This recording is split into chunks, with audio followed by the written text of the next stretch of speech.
Hello, everybody, and welcome to the Marine Doctor's YouTube channel's podcast. Today, we're going to be talking about several different things. I've got some questions that have been coming in that I would like to address, and maybe we'll get some live questions from you guys.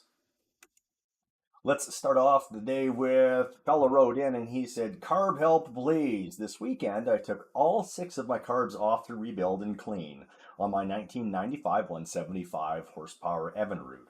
While I was cleaning the float bowls, I noticed what looked to be dried gas around the little brass BB. I took out a dental pick and cleaned out all the junk, but when I put them all back together, they were all leaking around the BB. What is the purpose of the brass BB? If it is just a plug, can I take the BBs out and put in a small brass machine screw with sealant so I won't have to buy 6 new bowls, or maybe just put sealant around the BBs? Any help would be appreciated. Thanks, Robert." Okay. So when they build these carburetors, they can cast them out of plastic or they can make them out of aluminum. And aluminum specific, we'll start with those. So what they'll do is they'll take and they'll drill the channels, and then they have to cap them off. And in those cases, they'll use frost plugs. So those are little aluminum discs that they would put in place, tap with a hammer or a punch of some kind, and spread them out, which then seals that channel off. In the case of the plastic ones, it's treated much the same way. It's a channel that they've created that they need to seal off with that BB. So they'll put a sealant on the BB, basically stick it in, glues itself in place. So what can we do? We can remove that BB, but we might actually destroy some of the plastic and create further problems for ourselves. Or we can put a sealer on the outside now, an epoxy that would be okay against the use of fuel, so that fuel doesn't destroy it. We could, again, as Robert had mentioned, maybe take those plugs out and thread the hole and cap it off that way with a sealer. All of those are very good options. Let's see here. Next question. A few years ago, I went from a 70 horsepower to my current 115 horsepower. It's a 1984 E115 TL-CRD. It ran great when I bought it, and still does, but I don't know how a 115 should run. So for the heck of it, I checked the compression. The compression on the cylinders were 90 through 105, and all within a few pounds of each other. Is this normal for the motor? Okay, so I get this question a lot when I'm at the shop. Customers either call in or they show up and stand on the other side of the counter and they ask, "Hey, these are my compression numbers." I always state this at the very start. I trust my compression gauge. I don't know anything about your particular gauge. Your 105 could be my 130.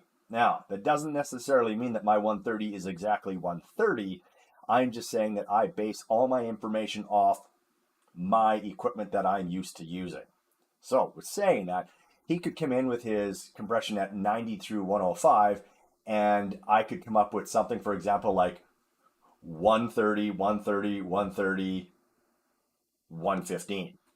Okay, so not long ago, maybe a couple weeks ago, I think I did a video on this particular problem. Not this question, but this particular problem where we had a variance in the compression. So he's got 90 through 105, which is 15 pounds difference. I saw 130 and I think it was 110. I'm not 100% sure. It might have been 115. But that was suspect for me.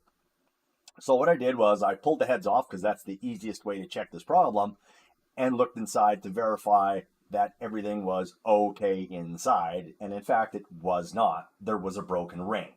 So we can still blow fairly decent numbers, but the primary or the secondary ring can still be damaged. And it's very misleading when we see numbers like 90 through 105. The engine could be fine. The engine could be wearing. We do see a variance of 15 pounds PSI difference. The engine itself could be in really bad shape. It's hard to say.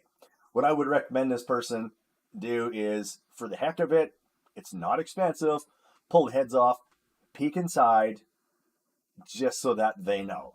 Now, they're also stating that it appears to run normal, but we don't know what their normal is. Maybe they've gone from a 70 to 115, so they're seeing maybe a 10 mile an hour difference when they should see a 20 mile an hour difference.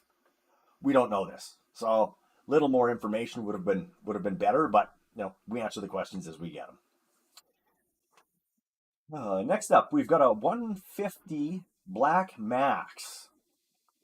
So it's an oil injected version. It's on a 20-foot Wellcraft. When it's not in gear, it seems to run fine and will accelerate in RPM. However, when in gear, it will not accelerate properly and lacks power. It won't power the boat past about 10 to 15 miles per hour. Normally, this engine will push my boat 40 to 45. Occasionally, when not in gear, I increase the RPM, I get a beep beep. So this is occasionally that this happens. That stops when the RPM is reduced. What does this sound mean? I have checked the plugs and all appear to be getting ample oil. In fact, it seems to be running rich, and there's more smoke than normal on startup. Can you provide any advice for what could be wrong? There are a number of things that can cause these issues. One, spark, the other, compression. These are easily tested. Pull the spark plugs out, throw a compression gauge in, spin it over, compare the values, just like the person did in the question just before this, where they had 90 through 105. If we can find the base of compression, we can start there before we start spending money on anything else. We don't want to spend money on anything else if we've got mechanical damage already, because you're just putting lipstick on the pig. It's not going to fix it. It's going to give you heartache. It's going to cost you money, and it's going to be wasting your time. And I run across this many times with customers that bring their boats in because they finally just throw their arms up in the air and they say, I'm done. They give up. So we start with compression on this particular engine. We check for spark to make sure that we've got spark on all 6 cylinders. He's saying that the engine,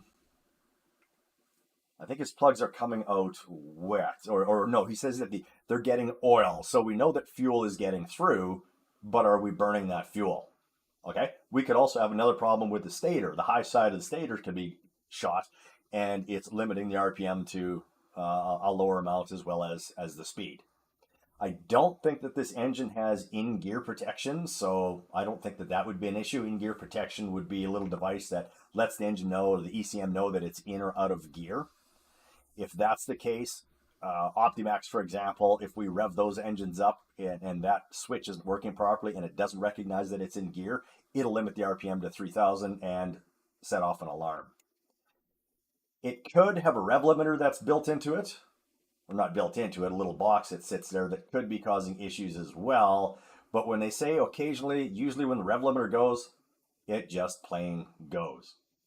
On a side note, I haven't seen this with Mercury product, but I've seen it with Johnson's and Evinrude's. If the voltage regulator fails, okay, and the RPM is raised, the voltage spikes and it sets off the alarm. I don't know if it's something that's built into Evinrude and Johnson to have this happen, but I've seen it in the past, but it doesn't limit RPM. So I'm just kind of throwing that in there as it's a variable that might be causing that beep, beep, beep that this person is hearing. But beep, beep, beep is something that we want to check into, because if it's a low oil alarm, for example, or a no oil alarm, we definitely want to get on top of that as quick as we can. So if that beep, beep, beep is causing issues and the plugs are coming out wet and it's not burning the fuel properly, again, running rich as there's more smoke, we want to then jump back and we want to check that compression again to make sure that that engine is sound before we carry on. One other thing to add, likely isn't this, but I've seen it in the past, where there's the exhaust tube that goes down to the bottom to feed the exhaust out. I've actually seen those melt. And when they melt, they block off the airflow of the exhaust and stifles the engine around 3,000 RPM. All right, next, person purchased a 5 liters of 2-stroke Quicksilver oil for the motor last week. They're afraid to ask this question, but they did. Remember, there's no bad questions, people. There's a lot of personal opinions that come with oil, and they're opinions, they're not fact. You know, the guy at the lake said, or I know a buddy who did this, or so on and so forth. Okay.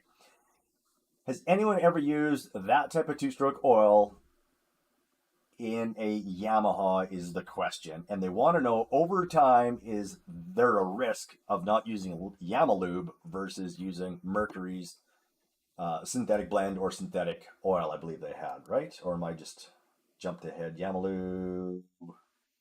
No, sorry. It's just regular Quicksilver motor oil. Okay. Right off the hop, you're not going to see much difference in performance, if any, and you're not going to hurt the engine. What they're going to say is all the oils are formulated for particular engines so that they run best at any given RPM or idle, and they clean better, and they do this and they do that. More expensive oils typically have a lower amount of ash in them, which creates a higher flash point so that the oil doesn't burn off as easily as it goes through and goes into the intake of the engine. Sorry, through the intake into the combustion chamber of the engine. So if we have, for example, an engine that's running hotter than normal, a high ash content oil, which, for lack of a better place or better type of oil, old TCW2 instead of TCW3 would cause issues for engines that are running today, and that's why it was formulated different to be used in the fuel that they're using now, right? When lead was taken out, they had to revamp fuel. And Turline, I think was that another? I think that was in there as well. I can't remember for sure what the other name was. But back on track here, the oil's not going to cause an issue. In fact, when I do engine rebuilds at the shop, every engine I do, doesn't matter the brand, I tell them, I want you to run Mercury's synthetic blend oil in there because I know of the cleaning additives and it's a really great product. And I want you to stick to one oil and never mix them. So buy enough oil at the start of the year in case you can't find it later, because we don't want you adding two oils together. That can cause issues. All right. Next question that we have to deal with today is someone put a screw through their tri-hull. All right. Fiberglass. Amazing, super strong. It's slick. It's fast. In some cases, it's decently light. Okay. So they've got a tri-hull fiberglass boat. It's a 1987 Buccaneer. I was replacing the floor and I've punctured the hull in the front, and a screw is sticking out about half an inch. The screw is still in it. The boat is not leaking as it is, but I certainly don't want to leave it like that. My question would be, what do you do to repair this hole? It would appear they don't have a lot of experience in fiberglassing, and they even mentioned silicone. So number one, silicone is no. Okay. The correct way to do this would be to pull out the floor, put glass matting on the inside, resin it in place, then fix it from the outside so that we make sure that it doesn't leak. In most cases, the owner's not going to do this. Okay. So the cheap, inexpensive way to attempt to fix this, but it's not guaranteed to work. I know, nothing's ever guaranteed. Sand the outside around the hole, take the screw out, sand the outside around the hole, fill the hole with fiberglass putty, or fiberglass, and then take and finish the outside with gel coat. Gel coat is that smooth finish that they've used on the outside. So I don't think that they've done anything structurally. It's just a hole. But again, the best way to fix it would be to glass it from the inside or mat it from the inside, put resin on it, seal it up, and then finish from the outside. But one thing I want to make note of, if you do finish it from the outside, you're going to be pushing fiberglass into the hole. It should go out and it should mushroom somewhat and seal. So, that's, I want to say that would be a 75-80% fix, not 100% fix, but it's still going to work. Adjusting the linkage. Oh, sorry. On to the next question. I hope that was enough of an answer for that. I don't do a lot of fiberglass at the shop anymore because of the issues with fiberglass and fumes and so on and so forth. So I tend to stay away from that, but hopefully that was good enough. Adjusting a linkage on a 9.9 when in neutral still clicks a bit, like it's ever so slightly engaged. How do we correct this?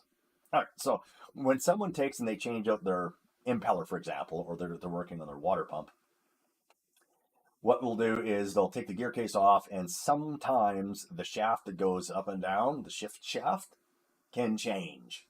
Some of them are screwed in place. There's no issues. Some of them spin. So when they spin, we can either increase or decrease the distance that we're actually pulling that the shifter up and down, which moves that clutch back and forth. In an instant like this, where it's just ever so clicking, sometimes what we can do is, if we come out of forward, we can just lightly go back in reverse, not into reverse, but slightly move it back, and then let it come forward. That'll take it out of gear. Should be fine. If you want the proper fix, you're going to have to do some adjusting. So you're either going to have to lengthen that shift shaft or shorten the shift shaft, turn it back to where it was, or if it's a Johnson, for example, away from Yamaha, just for a split second here, on some of the models, they've got a little linkage that sits down there. And what a lot of people will do when they put that linkage back together with these two rods meet, a little higher, two rods meet like this, and you have to fire screws through, they won't line the rods up properly, and it'll be like this rather than like this, which lengthens the rod and then doesn't shift.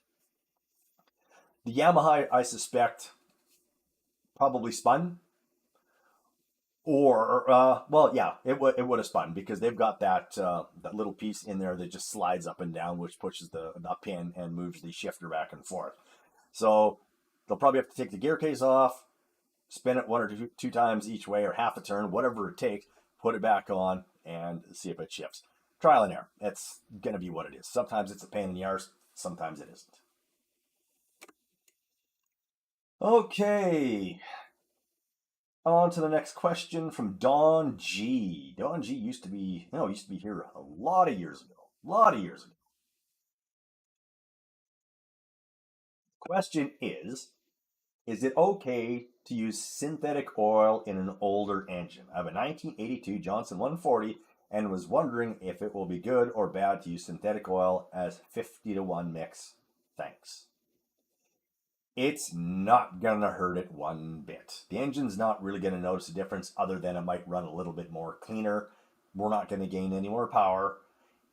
It's going to be fine. If you can find synthetic oil, or if you can find a decent TCW3 oil to put in there, even Johnson Evinrude, Mercury, Yamaha, Suzuki, any of their entry-level grade oils would be perfectly fine. So yes, definitely you can use synthetic oil in there. That's not going to cause a problem. Okay, just give me a sec here. I want to get caught up.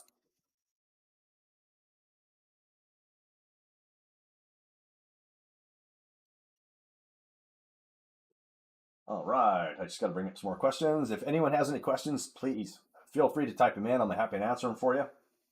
I know this is the first time that we're doing this in a long time, and well, you know what? Maybe I don't have to answer questions all the time. Let me tell you about the day I had. The day I had the other day when the fellow brought his boat in, and it was filled with pigeon poo. I know. It sounds like a lot of fun, and it is. We would really appreciate when people would bring stuff in that would be clean, but it's the beginning of the year. I understand it was stored on a Quonset. I'm not super busy. I couldn't turn them away. You know, those types of things. So it is what it is. But yeah, it was quite a mess, and unfortunately, it was taking an engine off and putting a new engine on and running control cables, and it was installing an electric trolling motor. It was a lot of inside the boat stuff. It was pretty gross, but happily, yesterday my son came in and gave me a hand with it, and we got it all finished up. So yeah, it's not like being a marine technician is all about excitement and working on boats. So obviously it's working on boats, but not in that fashion where it's, hey, this is a great time all the time. I really like doing it, but there's some jobs that I just don't like doing. I just don't. Some cruiser stuff that I don't like doing would be changing the exhaust bellows on the outside or the U-joint bellows. I was informed by Mercury, so they've got a sealant that they use to make sure that the exhaust bellows and the U-joint bellows stay in place. And I don't use it. I use crazy glue or an instant glue of some kind. And I find that a lot of the times, because I'm working underneath this, laying underneath it, arms are up in the air, and I'm fastening everything in place. There's glue dripping everywhere. I usually find that my head gets glued to the floor. So now it's always hat on until such time as I just can't possibly see anymore, or just depending on the situation. But yeah, there's times where I've glued my head down to the floor, glued my head onto the carpet that's below me. Yeah, rip it off and then keep going, right? Yeah. Fun stuff. What's some fun stuff that I like to do? I like to run the engines on the dyno. I like to see the engines run through to completion to know that I did indeed fix the problem. I like to diagnose. I like to figure out what's going on with the engine, why it's not working properly. Every engine has a secret, and you just have to look for it in order to find it. And I shot a video the other day, and a fella had brought his boat in because his fuel pump wouldn't keep working. He bought a new fuel pump. He changed out all the fuel lines. He did a whole bunch of work to it, and his problem could have been solved with a compression gauge. Not really. I don't want to say it would solve it. It would have stopped him from buying all these extra parts and doing all this extra work. So the symptom was his engine or his fuel pump wasn't pumping fuel, and his wife had to sit at the back squeezing the primer bulb to keep the engine running. That's the symptom. The cause was actually the primary ring on the piston wasn't creating a vacuum and being able to pulse the fuel pump anymore.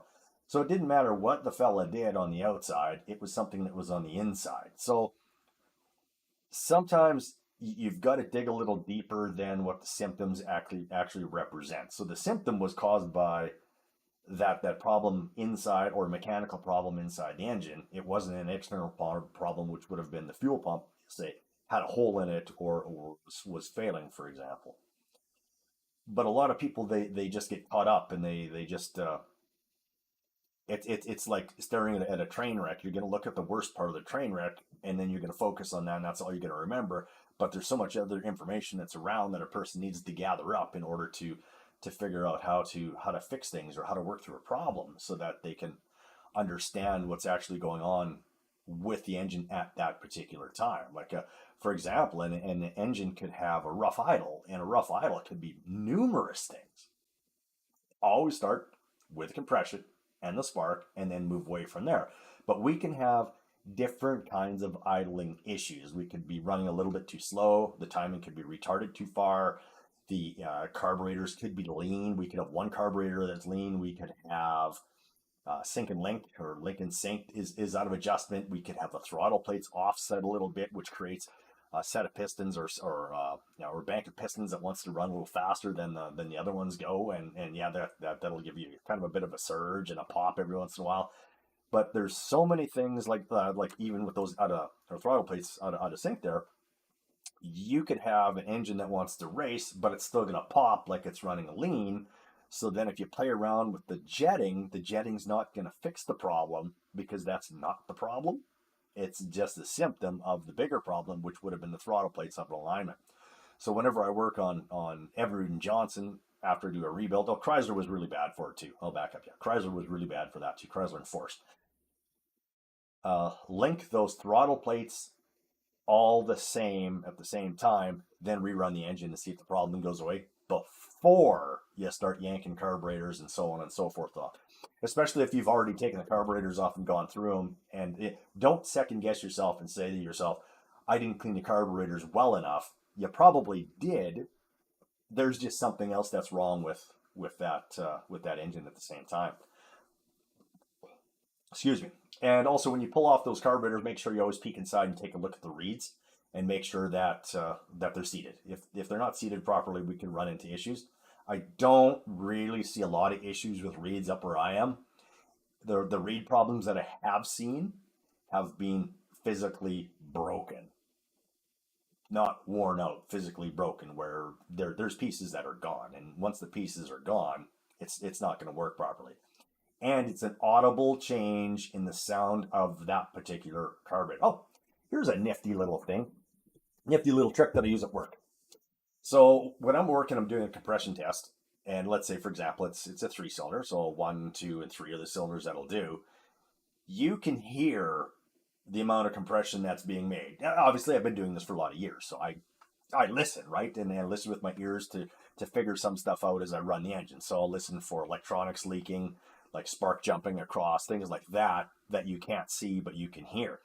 But a compression stroke will make a different noise if there's an issue with the engine. I'm not going to describe the sound, but if you ever have the opportunity and you're going through your tests, you can physically hear a noticeable difference in the tone that that cylinder makes. And before you even walk, before I even walk from the front to the back, I know the engine has failed. No, it's not a superpower; it's just experience. I know. I'm not Superman, but that's fine. Gearcase problems. Where to start with those? I guess check the gear oil. Always check the gear oil to make sure that there's no filings or water in it. The new oils that are on the market. So I typically will use Mercury's High Performance gear oil is what I use. And the reason that I use that particular oil is it's got emulsifiers and tactifiers in it, and they're supposed to adhere to the components better and stop water from making contact with the components. It's beyond my pay grade to know why, but that's what they claim happens. So I kind of steer away now from entry level gear oils for the marine applications and go with the more expensive high performance. Now, another reason that I go with high performance, and I did mention that it's expensive, but the reason that I go with that is you can, most times, if there's no water intrusion and based on the amount of use that you get. So my local area, guys might see 50 hours on their boat tops in a season. Most guys are probably 20. They'll drive to their destination, the 15, 20 miles or whatever it is, turn the boat off, and then they just fish or they troll around. You know, you might be on the water for hours, but you're only using the engine for minimal amount of time. So with the high performance gear oil, we typically can get, and again, as long as it's not leaking, as long as there's no water getting in, we'll get about 3 years out of that oil before it starts to degrade and the green color or bluish green color starts to change. Once it starts to change, it comes out. Until such time as that happens, it's fine to leave it in. The original oils, or the I guess the gold ones though, fail a lot quicker and are more susceptible to water degrading them quicker over time, heat, so on and so forth, causing issues, and it breaks down quicker. But yeah, we can usually get a longer period of time out of the more expensive oil. So it's more expensive at the start, but cheaper later on. And we can also talk about, I use 2540 in majority of our four-stroke outboards and our stern drives in the engines. And the reason that we use 2540 is if there's an issue where the engine floods or water somehow gets into the oil, we've got that heavier oil that's going to stand up longer to those intrusive properties that are now inside that crankcase. And this was actually something that we picked up, or I picked up from Mercury many, many years ago when the Yamaha power heads were causing issues that Mercury was using for their four strokes. And it wasn't the power head itself. Let me back up. The thermostats were failing and the EFI engines were adding too much fuel, and the fuel was getting past, flooding into the crankcase and thinning out the oil. So we were running 1030 at that time. We then bumped up to 2540 for that particular reason. There was a bulletin sent out about the thermostats. If they were marked in blue, I think it was, they'd been changed already from the factory. If they weren't marked in blue, we popped them out, put the new blue ones in, and sent the guy on his way. And well, obviously changes the oil as well. But yeah, that's why I use 2540. So whether it's a 5 horsepower or a 200 horsepower, whatever it is, 2540 goes into it.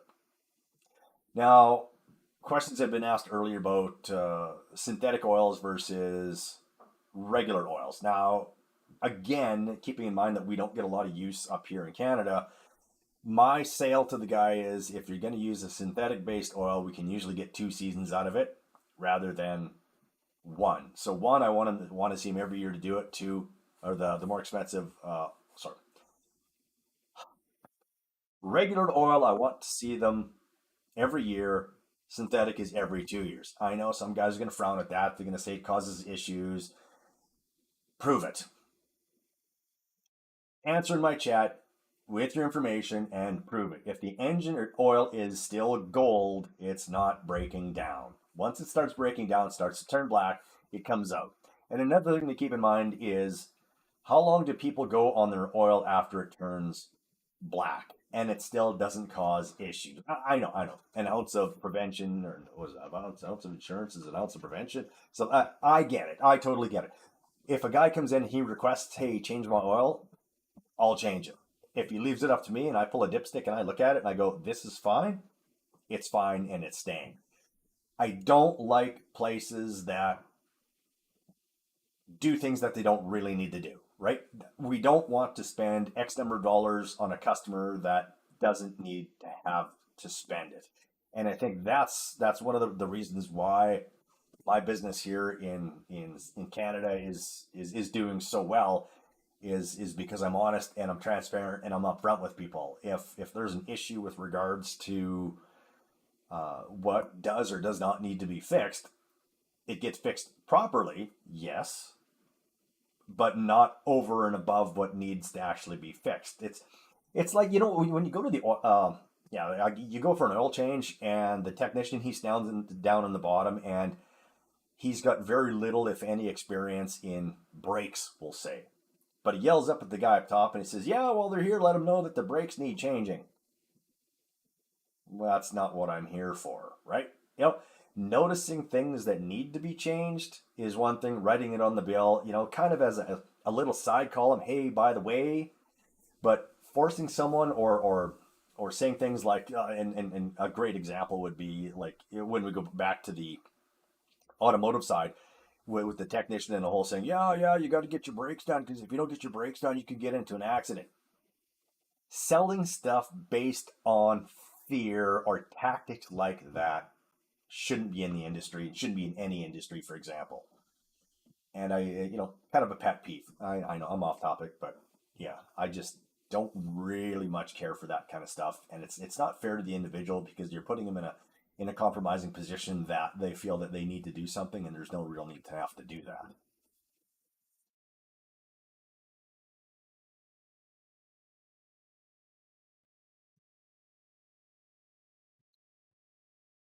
Okay. So what I'm going to do is I'm going to wrap things up for now. I wanted to see how this was going to work. And if we get some follow-up views, that'll be fantastic. If I get some replies down in chat, that would be great. So, as always, like, comment, subscribe. Would really appreciate it. Let's get my channel moving again. I know back in the early, what was it, 2008? When did I start doing videos? When did I start doing YouTube? I don't remember. But yeah, I've actually got some videos that are over 600,000 views, and it would be really nice to get these back up and get popular again. Just got to get that YouTube algorithm to acknowledge that I exist again, and then we'll start rolling, and I can be here for you guys a lot more often. So until such as that time, I'll say goodbye to you guys, and thanks for watching.